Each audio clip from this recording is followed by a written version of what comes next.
and welcome to the Sunset Safari. And you can see we are with lions, the two same lionesses we were with on the Sunrise Safari that made a meal of baby wildebeest overnight. My name is Brent Smith. I have Virm on camera. We have Jamie and Andrew in the other vehicle, and Kirsty and Lou in final control. And this is Safari Live. Fat, lazy lions in the heat. It's over 80 Fahrenheit, around 30 degrees Celsius. And the lions haven't moved very far from where we left them this morning. Water close by, and I'm quite certain they will move again later on this evening. I've probably just been moving around from shade to shade.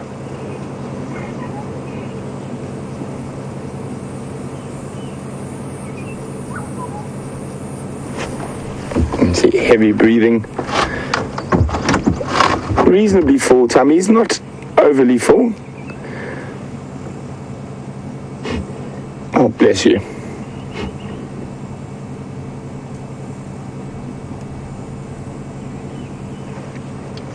Looks very comfortable there, that lioness does.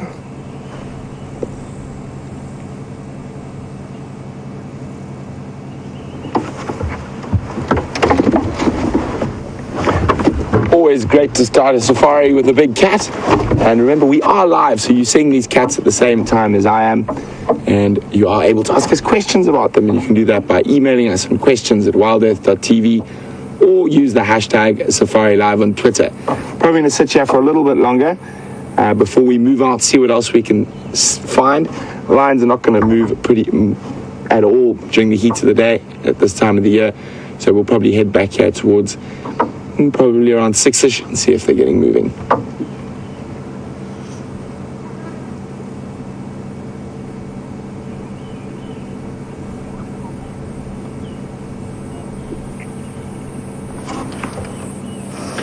So we'll spend a few more minutes with these lions. As I said, I don't think any movement is going to happen anytime soon.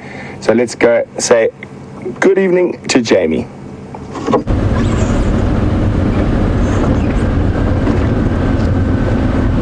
A very good afternoon to you all, ladies and gentlemen. How wonderful is it to have lions back with us once again. It's been a while since we've had a chance to see them, and actually fantastic to see the Styx females for the first time in a very, very long time.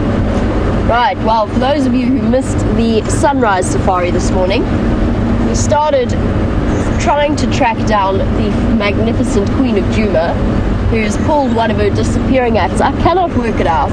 She's got to be somewhere in this block. Well, I think she does. I had her tracks leading in here, and I don't have any tracks coming out. And yet she has a wonderful way of jumping roads or doing something. I don't know what she does. Maybe she's got little stamps with her footprint that she walks backwards and stamps with. I don't know. But she's got to be around here somewhere. Last night, as the unfortunate saga of the wildebeest calves showed us, was perfect hunting weather for the big cats of Djuma. And I'm fairly certain that Karula would have been taking advantage in much the same way that the Styx females did. We know that there are big herds of impala in this area with lots of youngsters. And I would say that the chances are high that she managed to grab herself a snack at some point yesterday evening.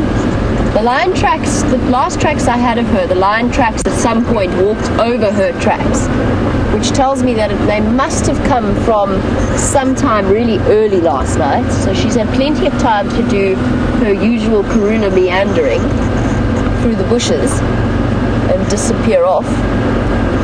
We're going to continue to do loops, and hopefully at some point when it starts to cool down a little bit, it is a bit muggy, a bit sweaty and warm, hopefully as she starts to move around we might pick up on alarm calls announcing her presence for all of us. The other thing, of course, that I have planned for this afternoon is something I mentioned this morning. I want to see if we can find that other hyena with those brand new cubs that we had such a brief glimpse of with Jane's a couple of days ago. I think they've moved away from that den, but I haven't really had a chance to confirm it. Apparently she had the cub up in her mouth. She looked like she was going to shift them around and maybe move them to a different area. And I think that den site, since that tree has been pushed over around there, has become slightly less appealing as a home for those hyenas. So there's a chance that she's moved them. I think we're going to have unless we stumble upon Karula hiding somewhere in the shade, we're going to be doing a little bit of a tour of the various hyena dens around the property, and let's see if we can't catch up with them and figure out what on earth is going on. It's nice to have so many new arrivals. Time of plenty for the hyenas. First of all, because there's so many babies around, and also the fact that the drought has weakened to a certain extent a lot of the animals and made hunting them a lot easier. The clouds are building again, but I'm starting to, I'm sort of learning not to get my hopes up too much that the storm and the rain are going to actually happen. Yesterday was a big build-up for a couple of drops, and that was it. Hopefully tonight will be different, and maybe we'll actually get some serious rain. Well, I'm going to continue on my search for the wonderful spotted cat of Djuma, but in the meantime, Brent is with some other flat cats so we can head back across to him.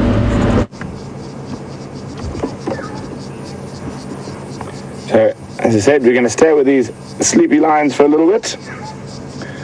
I'll give you one last look. We definitely will be back here later on in the safari.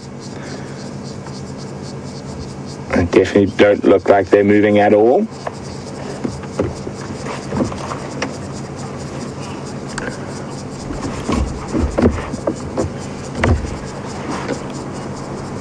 So we've just had a male lion take over, and Sandy and Flora is noting that the nipples look large and wondering if she's pregnant. She is not pregnant, and she doesn't have cubs, and I doubt we're going to have cubs for a few months yet.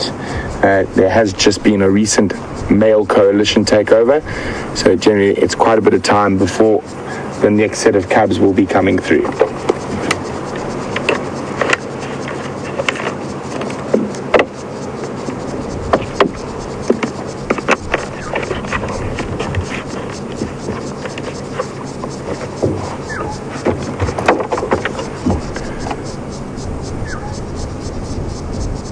Nice and hot. The lions have got water close by. They got a bit of shade. I think the only movement they will be doing is going from shade to shade. So we'll be back here a little later. In the meantime, we're going to go see what other fantastic creatures are out there in the African bush this sunset safari.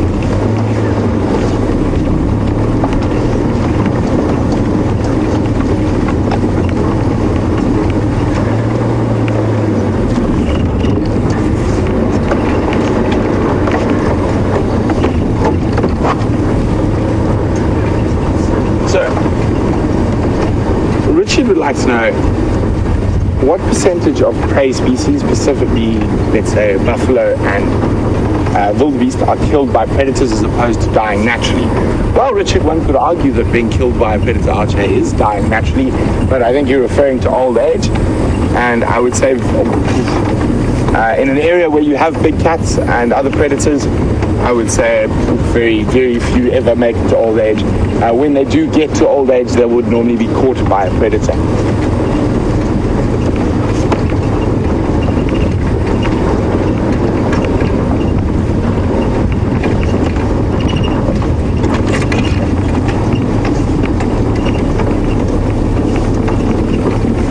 So we're going to head towards the treehouse waterhole and check along the Mwati. Hopefully maybe some eddies around.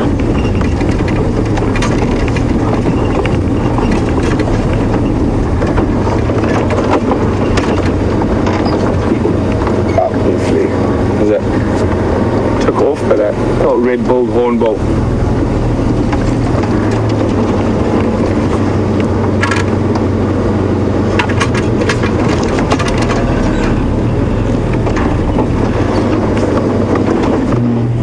So the rain keeps evading us, and we think it's coming. Last night we rushed home and we had to stay closed down because of all the lightning, but lots of lightning and thunder, but no rain. And then it threatened all morning, and the sun came out this afternoon. It's still incredibly hot, and we're still waiting for the rain.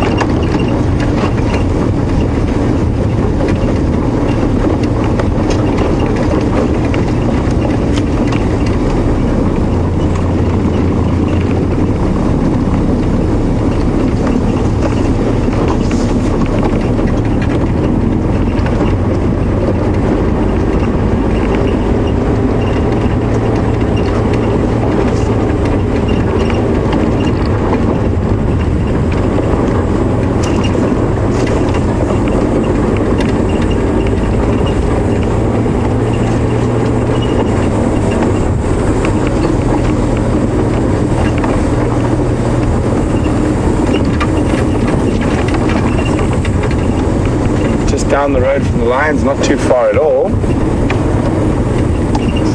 Impala and babies in the shade. The most sensible animals are at this time of the day in the heat.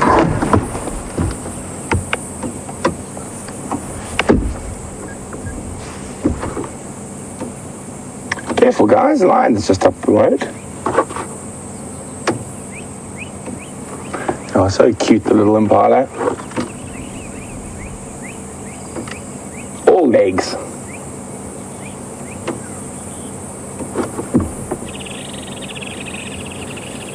How alert they are even at this very young age.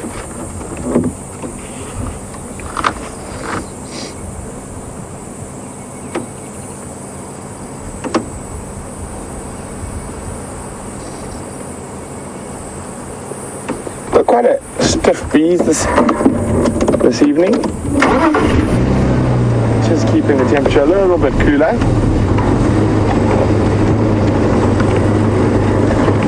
So it sounds like Jamie's got some tracks to show you, and so let's go have a look.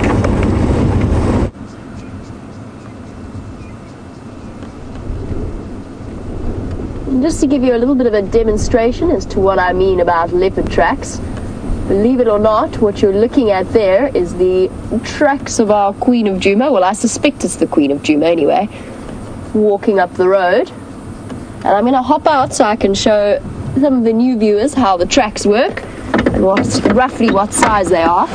Oh, my word. I nearly tumbled straight out of the car. Let me grab a stick. Useful for drawing. So believe it or not, this is a little leopard track here, and we know it's a leopard because, first of all, because of the size. So it's quite small. It's only really the size of the palm of my hand. But also there's, if you look really, really carefully, there's 3 lobes at the back. Very tricky to see. It's the back pad. The light makes it a bit more difficult. And the fact that this is a main road ages the tracks really fast because cars come past and kick up dust onto the tracks, and they don't keep that clear, crisp outline that the tracks do in other areas. What I will tell you about this particular leopard is she was walking quite fast. So typically when leopards walk, their back foot lands where their front foot was. That's at their normal walking speed, and that's a way of doing things, walking quietly, making sure that your disturbance level to the area around you is reduced. But when they start to walk slightly faster, they get a distance where the back track starts to move in front of the front track, and that tells us that the leopard was moving quite fast. And you can see how for a fresh track here, as a contrast, this kudu track that's heading off in that direction, you can see the outlines really, really clearly. So this has come sometime today and stepped over her tracks from last night. Now for people new to tracking, the leopard tracks are also big cat tracks, have 3 lobes at the back, and then the dogs and the hyenas have 2 lobes at the back. And I'm really distracted because there's an inchworm on my hat, but I'll show you that in a moment. You can just see about it in my sort of peripheral vision. It's sort of moving along the rim. Hello, buddy. So what I want to do just quickly, try and keep him there for the moment, is just draw what I mean, because it's really tricky to see. I'm not an artist. I don't claim to be. But but here's roughly what this leopard track looks like if it were clear. So 3 lobes at the back. Oopsie. Do this better. 3 lobes at the back, 2, 3, back pad, and then 4 little toes. Leopard tracks are really, really neat compared to lion tracks. Lion tracks are slightly messier. Leopard tracks are sort of these perfect circles. Really, really interesting tracks to look at. And she's heading up the road, and where she goes from here is pretty much anyone's guess, just because of the level of traffic that this road has had on it. Oh, let's take my hat off so we can say hello to my friend. Tiny, tiny little inchworm. Can you get him there, Andrew? Yeah. Lifting himself up to explore, see where on earth he's ended up. This is not where he was meant to be. He must be very, very confused. Hey, dude. Would you like to be returned to your tree home? Tiny little creature. It's one of the smallest ones I've seen. Let's try and release him back where he belongs, if he will let me. There you go. That's it. Well done. Ooh. He might be a little bit motion sick bobbing about on that particular branch, but at least it's a better habitat, more suitable habitat than my National Geographic hat. Now the question also becomes, I've perched myself precariously on the ridge of the road, which would explain the angle that I'm sitting at, sort of roughly tilting. I don't know how, Andrew, how you feel, but you sort of look as if you might slide off the end. But anything to be able to show you tracks clearly. So, that's the last track I had for Karula. Where did she go from here? Ah! It's not ideal. Should probably make sure the door's closed. I'm really glad I wasn't leaning on that. Although I'm pretty sure that would have been hilarious. How many times have I done that? I do that all the time. I never ever check that the door is shut. It's really quite an important lesson. Important lesson for me to learn. Now you see the tracks vanish. Like she never existed. How does she do that? It's amazing. It's mind-boggling. Unless, of course, she walked over where all the cars have driven, which is also a possibility. I suspect, and it is a guess more than anything else, I suspect she's gone up into this block. Usually with animals and tracking, about 70% of the time, the side of the road that they're walking on is the side that they then go off on. So it's not a certainty, but it is slightly more likely.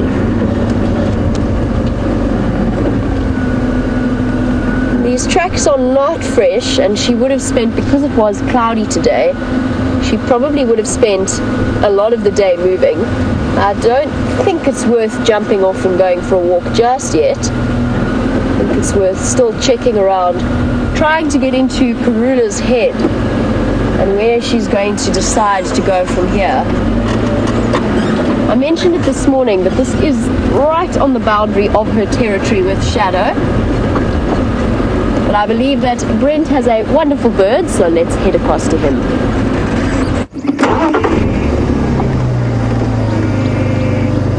So guys, we've just spotted a really pretty bird. I'm just trying to get another glimpse of it. See him there, Willie? There it is. It's not one we see too often, but we hear it calling all the time. The bird is out there. It's an orange-breasted bushshrike. Hopefully it'll turn and show us that incredible orange breast. Let me try and get the bird a bit closer. Have you heard him calling there?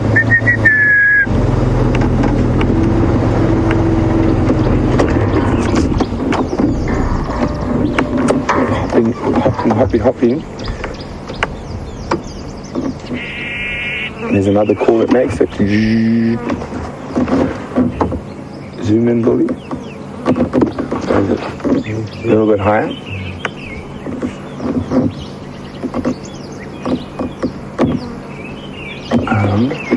Still still there. Go back a bit.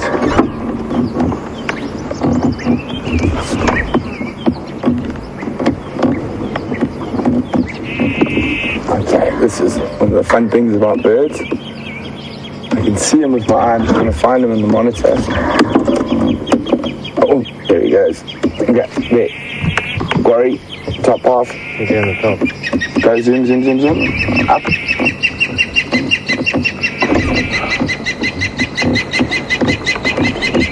Ah, he's just floating. They're still there. Okay, zoom in there. There he is. Oh no, turn around. Ah, he didn't want to show us his orange breast. Nice camera work, Baldy. So the temperature is very strange at the moment. It just dropped a couple of degrees. And I'm wondering, there's still lots of clouds around us, but I'm not sure. Yes, guinea fowl chortling away.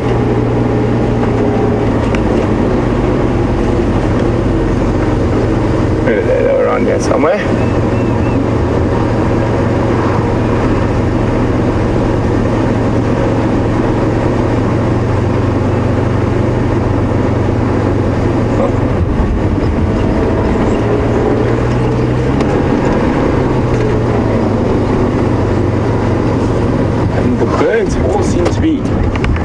In very vocal mood and flying around, and there's that's little bee eaters all over the place. Try and wait for them to land.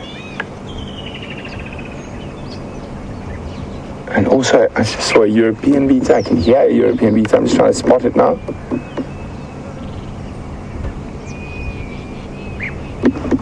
As this temperature dropped, the birds seem to have come alive. Have a look over there. Oh, I heard it and I didn't know. He took off before I've seen where they've landed.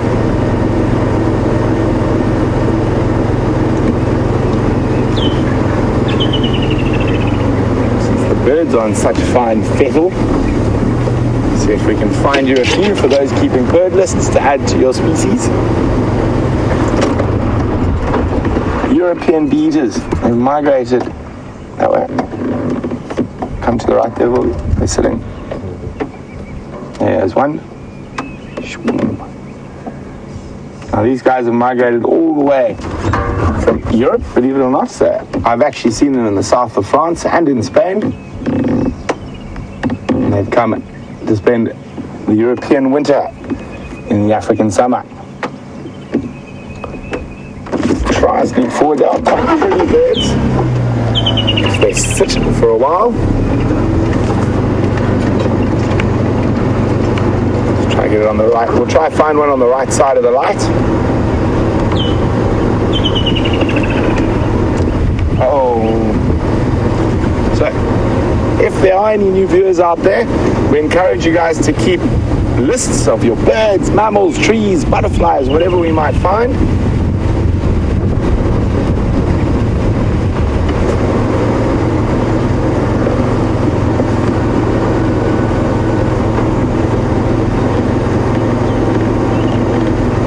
There we go, on the right side of the light. I'm going to snap a picture of the first European bee eater for me of the season. Also, screenshots are encouraged. You can share them on our Facebook page, Safari Live, or you can share them on Twitter using the hashtag Safari Live. And off we went. Lots of birds around here. It's actually even worth doing another little loop through to the edge of the drainage line, see what other bird species we can get out of this area. Oh, there we go, it took off, but going to land on the road in front of us. One of the more common bird species, but if anyone's new to keeping bird lists, a nice one to have. The Cape turtle dove.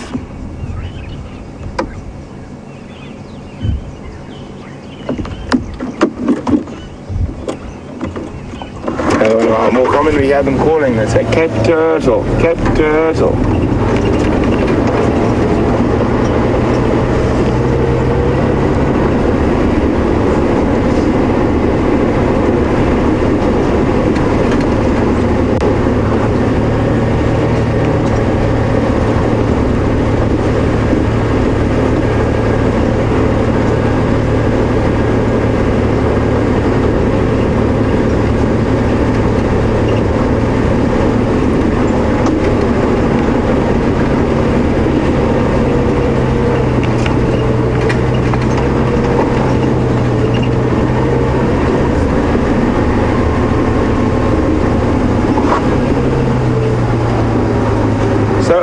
got a new viewer on YouTube. Eric, welcome to Safari Live.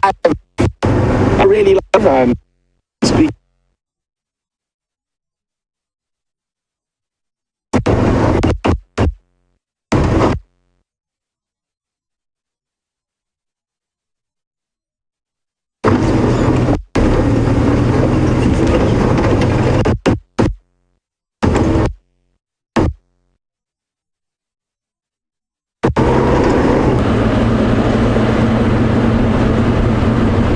Well, it seems as though we lost Brent there for a couple of seconds, but I'm sure he'll be back up and with you very, very shortly.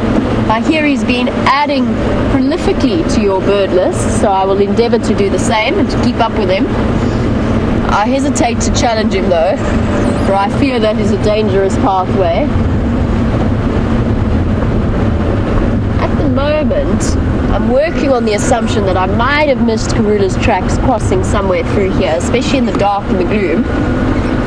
I'm checking to see if she didn't head for the nearest water. What I can tell you though, what I have just learned, just checking around from here, is that the lions came from this area. The lions moved in from Simbambili sometime last night before wreaking devastating havoc on our poor young wildebeest. The wind has really picked up. It's blowing from a strange direction. It feels like it's blowing from the southeast and the clouds are building. And I've proved to be completely incapable of predicting anything that happens with the weather at the moment, so I'm not even going to try. But it does have a rather ominous feel to it.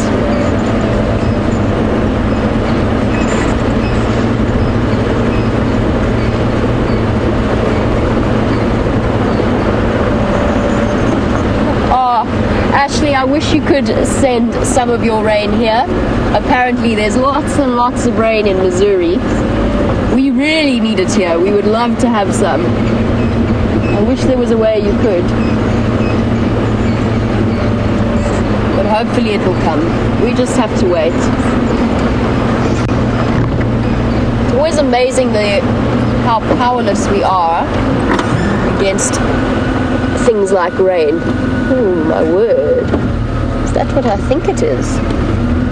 I don't know. I mean, geez, if that's a...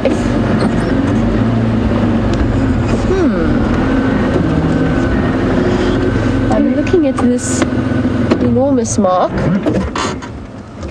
in the road. Now my first thought was a snake, but that's not possible because a python that size would not be moving in a straight line like that. I'm just going to hop out one moment. Disentangle myself quickly.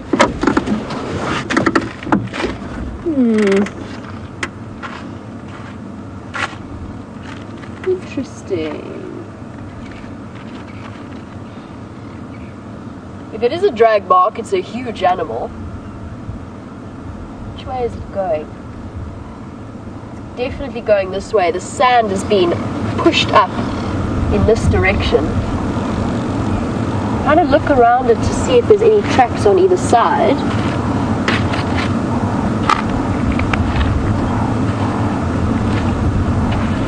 It does sort of curve around, then it disappears.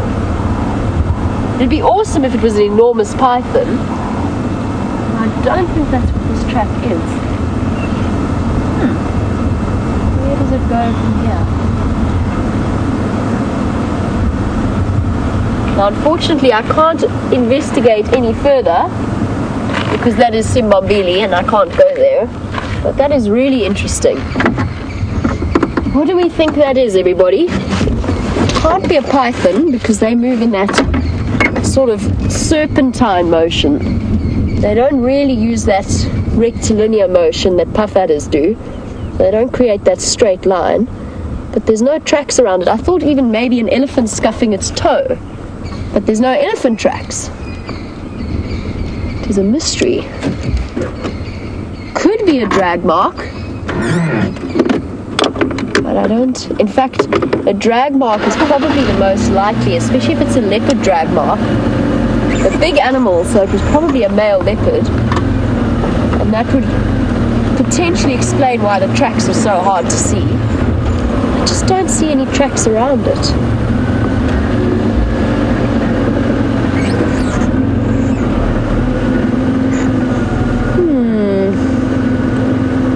Mysterious. Very mysterious. Racking my brains here. Sort of, it's not uniform at all, which is also what suggests the possibility of a drag mark. Snakes tend to leave relatively uniform tracks. Investigating that leadwood quickly, trying to see if there's something hiding up there. Oh, the desire to follow that track is very, very powerful.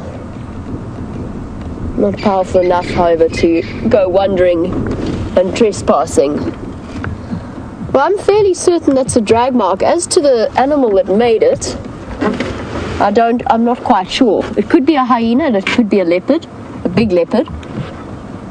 What you usually see with drag marks, though, is, especially with hooves, so if something like a big antelope is killed, the hooves drag on the ground and they create sort of clear lines through the drag mark, which we don't have here.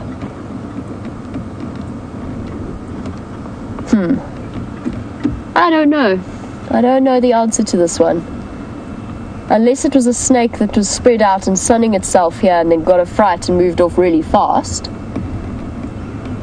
That would also be a possibility, but then that's a huge python.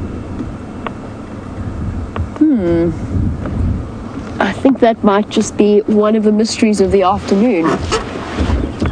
I'm going to rack my brains and see if I can't figure it out. I don't know. Have you got the mark there as well? Negative. So maybe it was because a large antelope being dragged from here to there, it would have left some kind of evidence on the grass. I can't see anything. Mystery. I love a good mystery, but less so when I can't actually follow it to figure it out. Oh well. There's no leopard tracks.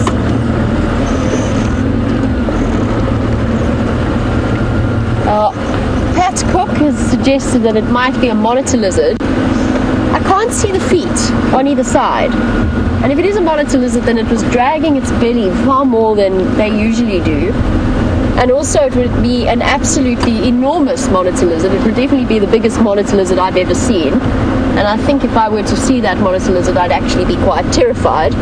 It would be roughly equivalent to a Komodo dragon. Python, maybe. Python seems to me to be the strongest possibility, but even then I'm not entirely sure. I think what I'm going to do is I'm going to turn around, go and have another close look, and in the meantime, let's head across to Brent and some buffalo. So we're at Treehouse Waterhole. There's a tiny bit of water left. Some buffalo and a warthog, all sharing the wallow.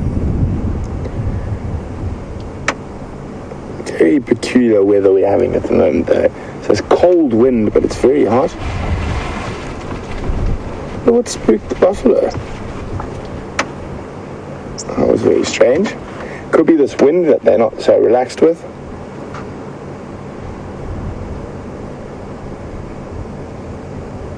Warthogs out of here. Maybe they smelled something.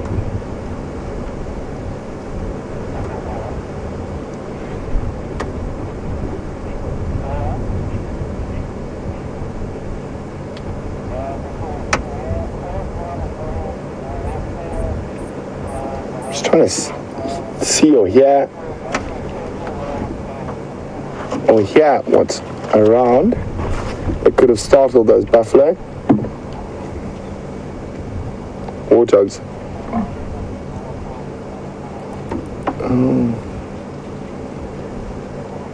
Maybe they're just being a bit jumpy with the wind, and we have been lions all about last night. There's 2 Styx lionesses moving around.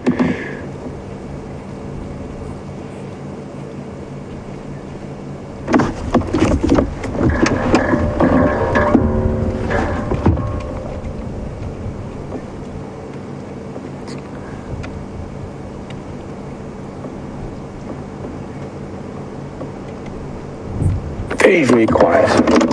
Not a bird sound after that burst of bird life earlier. Incredible how it's changed in about 10 minutes.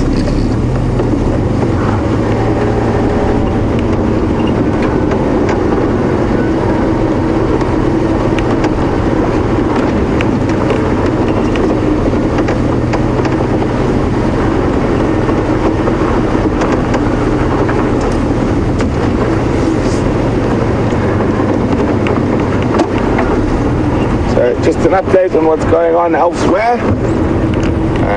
That pack of wild dogs that we see quite regularly was found this morning to the east of us. And they killed an impala, so they're all sleeping happy, fat and happy. Hopefully they decide to come visit us tomorrow.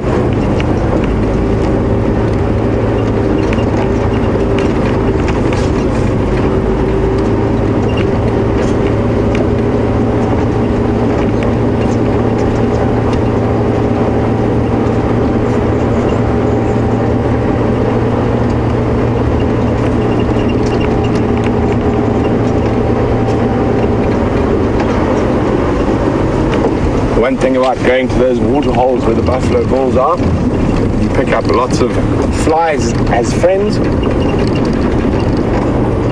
think I'm just going to go a little bit fast quickly, try and get rid of some of the flies. There we go. We've got rid of one or two of them at least.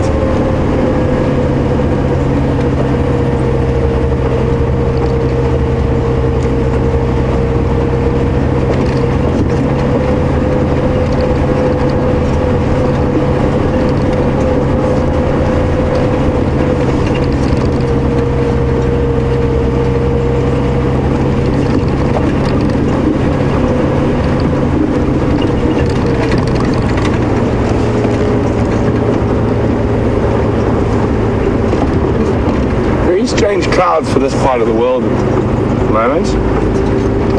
Almost reminds me of a rainforest summer clouds. But while we keep searching, let's go see what Jamie's got.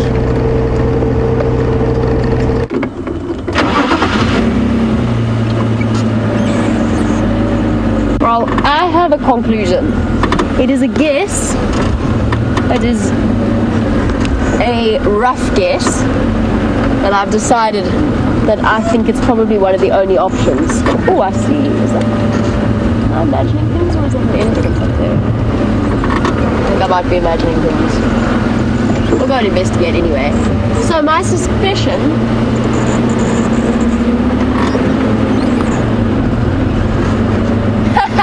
I love that, Sandy. Sandy suggested it was a giant land snail. Well, there's an option that I didn't consider, but I like it. Suggested a leopard dragging a snake. That's a good one. That I didn't think of.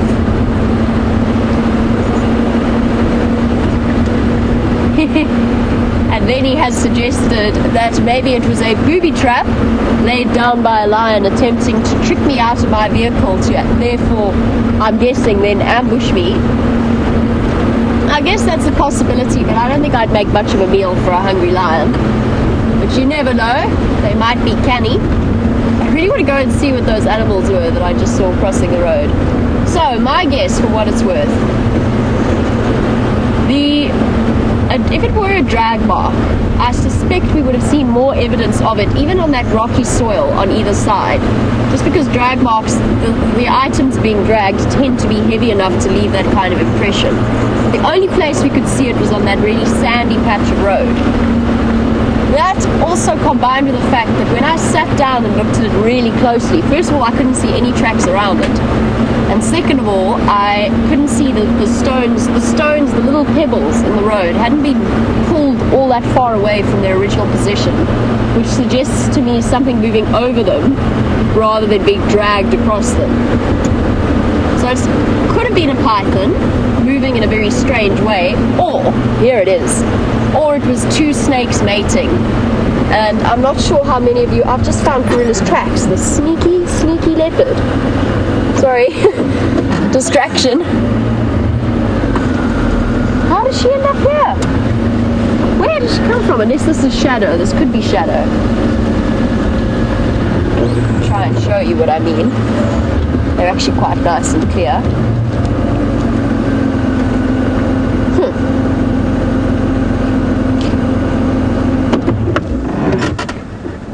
Okay, so she's done that thing where she walks along power lines and then onto Triple M.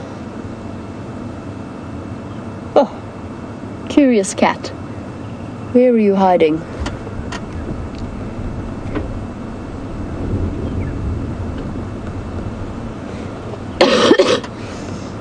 Okay, I got distracted by the leopards, but let's finish off the saga of the mystery track. Mo, Sue, you were wondering how I knew which way it was going. Just by the way that where the soil had been pushed. And it's hard to explain without me going straight back, but essentially when something moves, it pushes soil either in that direction or in that direction, depending on how it's moving. If it's a snake, then you get them slightly on the outward bends where the soil builds up. Now I suspect, and it is just a suspicion, that if it was a snake, then that's the way it was moving, because they move like this. So when their body pushes up against the sand, if they're moving forward, then the sand is going to build up behind the curve of the body, if that makes sense. That being said, my mating snake's guess is just a guess. I just can't figure out what else it might be, unless it is a really big python that just moved in a strange way. Where's this leopard gone? Oh my goodness, the leopards are running circles around me at the moment. There, she's still here. And as soon as the clouds come out, it gets really difficult to go tracking. Especially on a main road like Triple M. But keep your eyes peeled, because there's a very good chance that she's around here somewhere. At the moment, it looks as though the tracks have moved off into Simbambili, but you never know, she might come back out onto the road. She's been doing a lot of territorial markings.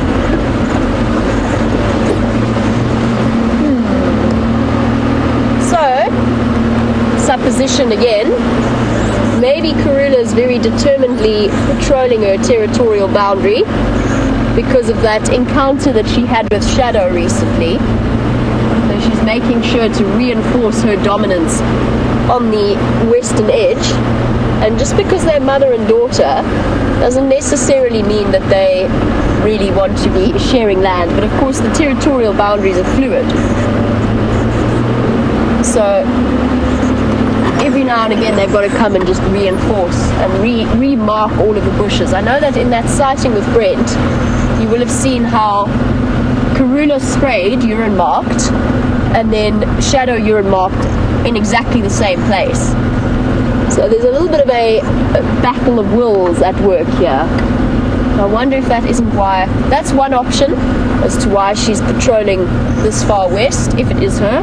The other option, of course, is that Tingana came around in this direction and that she's out looking for some evening company.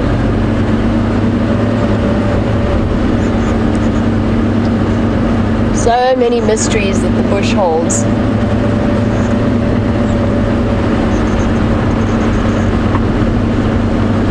Now, Barbara, you were wondering about my mating snake theory and saying, don't they roll over while they're mating?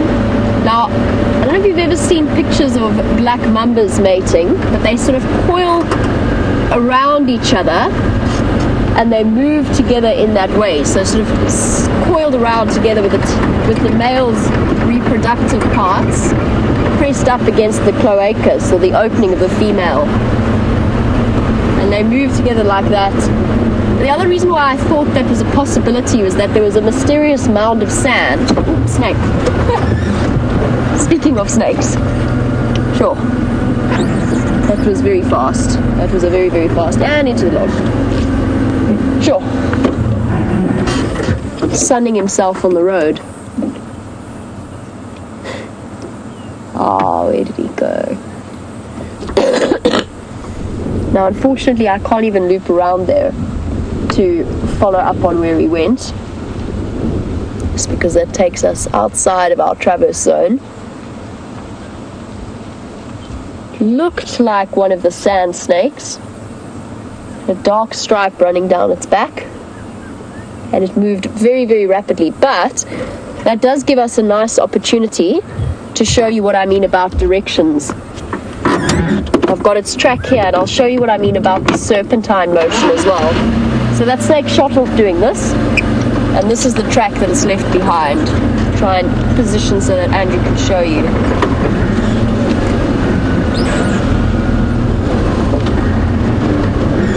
Is that still too close, Andrew? Too close, whoopsie. My mistake. Bear with me one moment.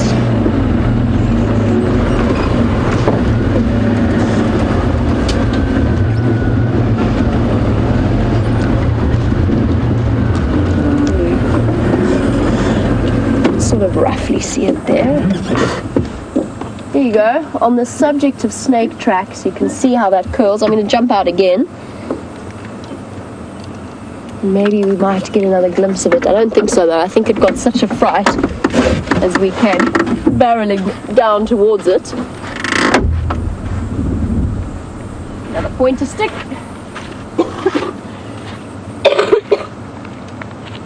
So there's the sort of the best example of the motion as it coiled in this direction. You can see the track moving in that way. It actually almost elevated at the point that it was so frightened, it barely left a track here. It moved so fast off. But here, if we look at where the sand is piled, as it curved like this, around in this direction, it pushed sand off into this corner because it was propelling its body forwards. So as it went around that corner, the sand piles there. Then as it goes around this corner, the sand piles more towards this direction. So that's a way of determining which way the track is going. But with a drag mark, it sort of works in the other direction. So if I'm dragging something along, it pushes sand ahead of it. So it's a difference in terms of snake motion versus drag mark direction. Okay, well that was a fortuitous event, considering that we were just chatting about snake tracks. The leopard tracks have moved into Simbambili, which means that we need to pay a visit to the northern boundary of Arathusa and see if we can't pick them up coming out there.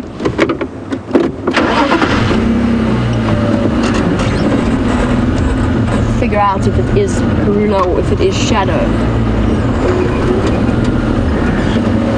Not my little snake, sorry for the fright.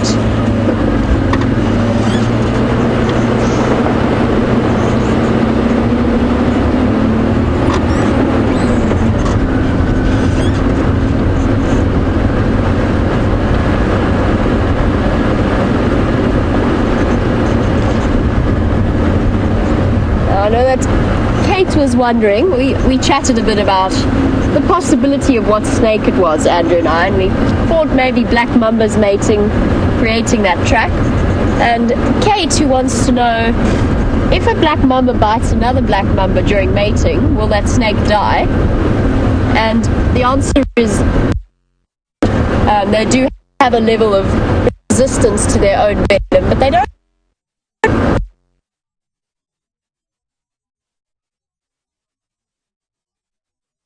chewing.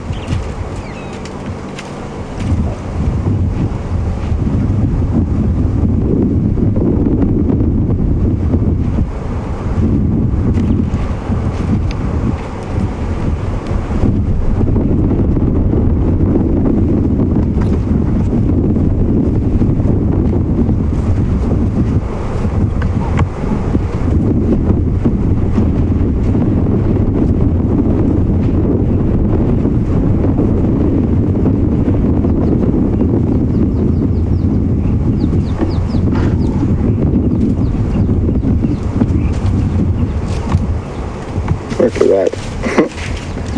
See if he's actually going to break this branch. No. Puts the whole one in his mouth while still attached.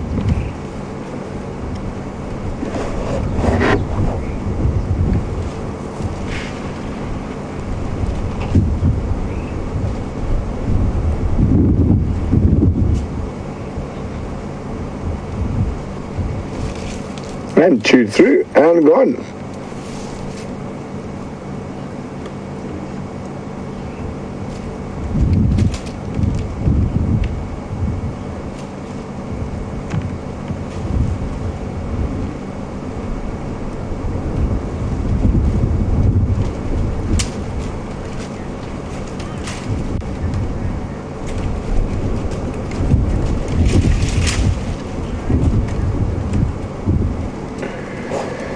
So, once you're an adult elephant, there's very little to trouble you. And Karen, who's in Arizona, is wondering, do they have any natural predators? The only most obvious of the natural predators of an adult elephant is man.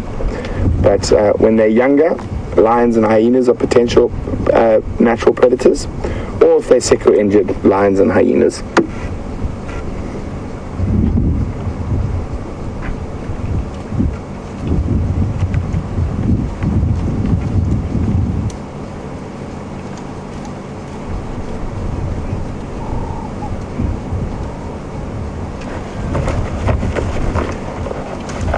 So he's busy devouring this knobthorn,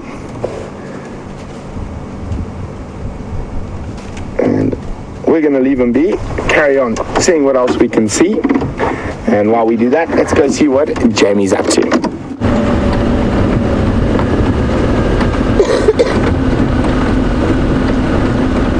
While you've been with Brent, I've been frantically scouring the northern boundary of Arathusa to see if our leopard has come out in this direction. Unfortunately, it looks as though, after all of our tracking endeavors, both morning and afternoon, it looks as though she's gone into Simbambili and stayed there. I haven't seen any evidence of tracks coming out onto this road and onto Arathusa. But you never know what's waiting around the next corner. Just a quick update, since I've been listening to the Game Drive channel. I'm not sure which pack it is, but the guides do have a wild dog pack. Sounds like somewhere around the Londolozi boundary. So they're all following up there. Hopefully it's the Sands pack, and hopefully they're on their way up towards us.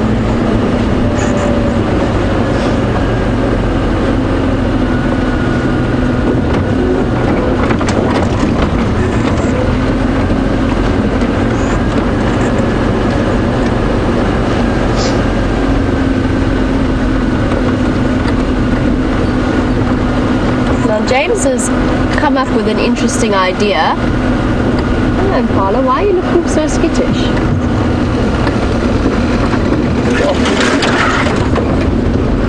Sorry, James, I'll get to your point in a moment. There's a lot of Impala in there, but they're all very jumpy. Might be the wind. All closely packed together. Hello, Impala. What's happening? Is the wind making you nervous, or the males making you nervous? I think it's the male. I hear a black-bellied bustard. I think the male has put pressure on them. We've spoken a lot about the fact that the Impala have become a little bit confused during this time of all of the lambs being born. The males think that they're going to get lucky, and they've been herding the females. And I think that's why the females look so on edge, plus the fact that the weather is very strange and quite windy, which doesn't help matters. And they're all peering off though. I think it's this wind as well that's just got them hugely unsettled.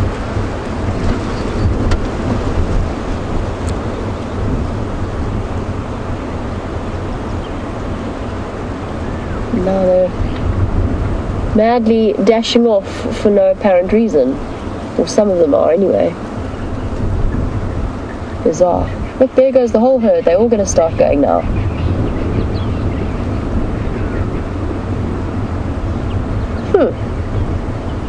No alarm calls.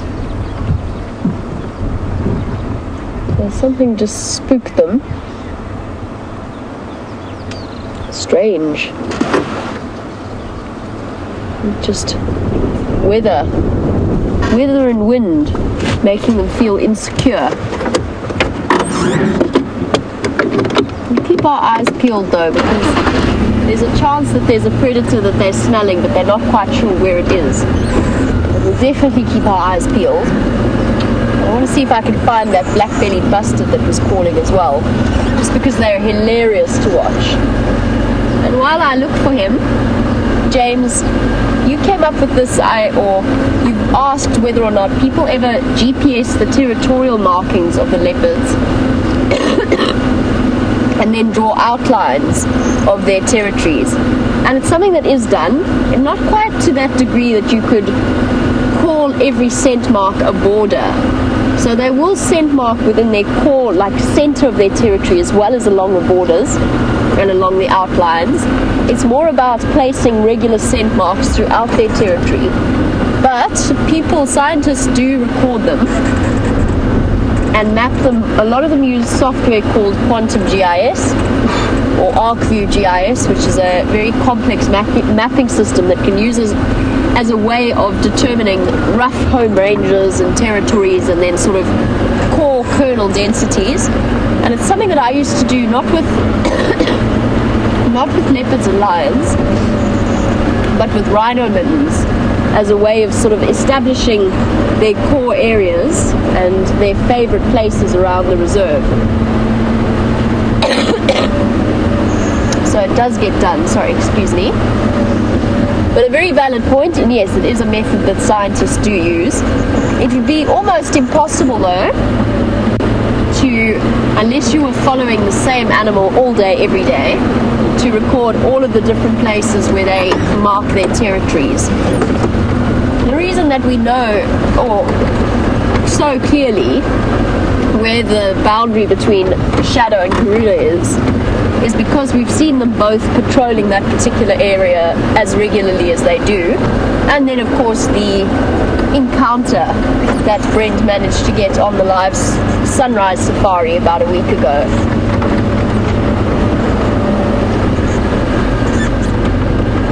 But leopard territories are interesting, and I think we'll probably find as more and more research comes out, particularly from Panthera, we'll learn a whole new amount about the way that leopards work and move about within their territories. They are fascinating creatures, and we tend to think of them as sort of set jigsaw puzzles that tessellate perfectly, but of course that's not how it works in real life.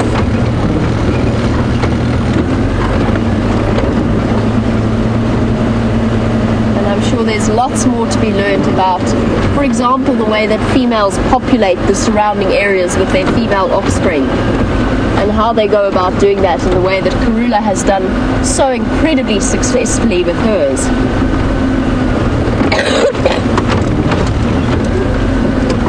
For example, not a leopard territorial marking, but definitely an old hyena latrine.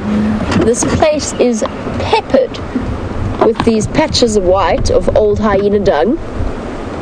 And that's quite a nice example of explaining the whole territorial system. So what hyenas will do when they mark their territory, and that's old, by the way, that's why it's so crushed down and fine. There's some more up in that direction as well. So what hyenas will do around their territory, they'll mark the borders, so the edges of their territory, particularly where they know that there's a large sort of neighboring clan that they feel particularly inclined towards keeping them out. And then what they'll also do is they'll mark regular pathways that they use frequently, and they'll mark around their den sites, not at the den site, but around them. And the more concentrated the latrines get, the more that you see them, the closer you are to the sort of central core territory of that clan, and you've probably more than likely close to a den site as well. And that was another thing that I used to do, just fully answer James's question, was sorry. I'm nearly better, I promise.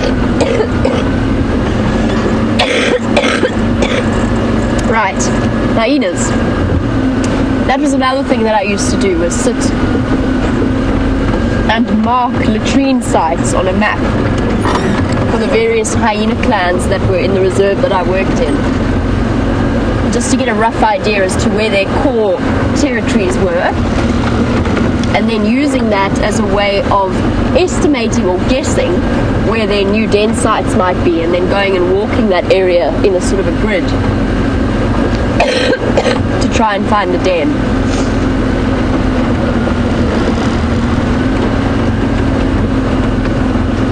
I think I've managed to get my cough under control there. Sometimes it sort of sneaks up on one, takes you by surprise. This weather really can't decide what it's doing. 1 minute we're in the sun, 1 minute we're in the shade.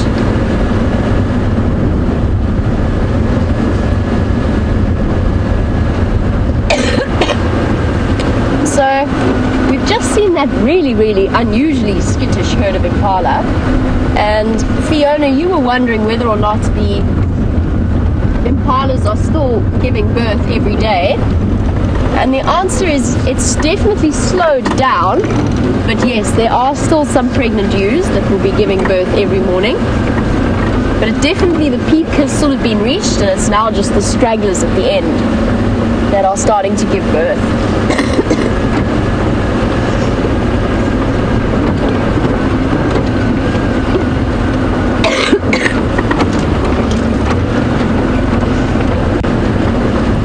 Antelope that we get out here, we see them as benign and rather harmless looking creatures until you're right up close to them, and then they are really, really quite big, speaking from experience. And Shell, you were wondering if any of them would charge a person on foot in the same way a buffalo might do. The answer is the answer is no. For the most part, not really. It's highly, highly unlikely. But one of the most dangerous antelope, according to old legends from the great hunters of the past, because that's, you know, of course, a brilliant way of asserting dominance. I'm being highly sarcastic here. But apparently one of the most dangerous animals to hunt is the bushbuck. They can, if they are injured, become incredibly fierce, and particularly the males. Those horns are like spears or like daggers, and they could do serious harm. And there are a couple of recorded cases of people being killed by them. The other only real time where antelope charge is if they're really domesticated. So that's sort of the garden inyala, the garden bushbuck, creatures that have become really used to having people in their surroundings, but are still wild animals. And that's why I've always discouraged, or heavily discouraged, people from feeding them, because they become more and more familiar. And even if it's just an accidental, especially the young males with the horns that are just starting to grow, that are so sharp, they could accidentally just shift their head and they could do serious harm. And I know a woman was hurt recently just by feeding one of her garden inyalas. Important to remember that they're wild.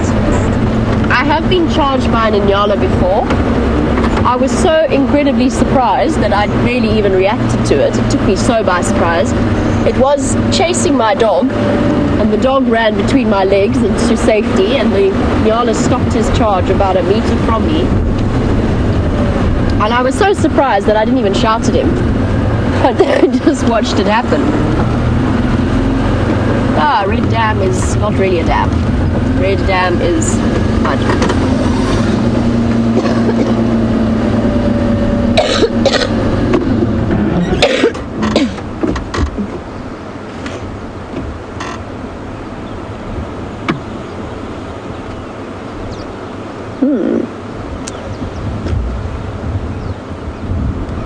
Interesting point from JJ in England. So one of the main reasons that we tell people, well, we suggest to people not to go swimming in our rivers, is the fact that there is something known as bilharzia in the water sources. And you're wondering how long they'll live in the ponds once the water's dried up, or in the dams, before they die off, and how do they then repopulate the water sources?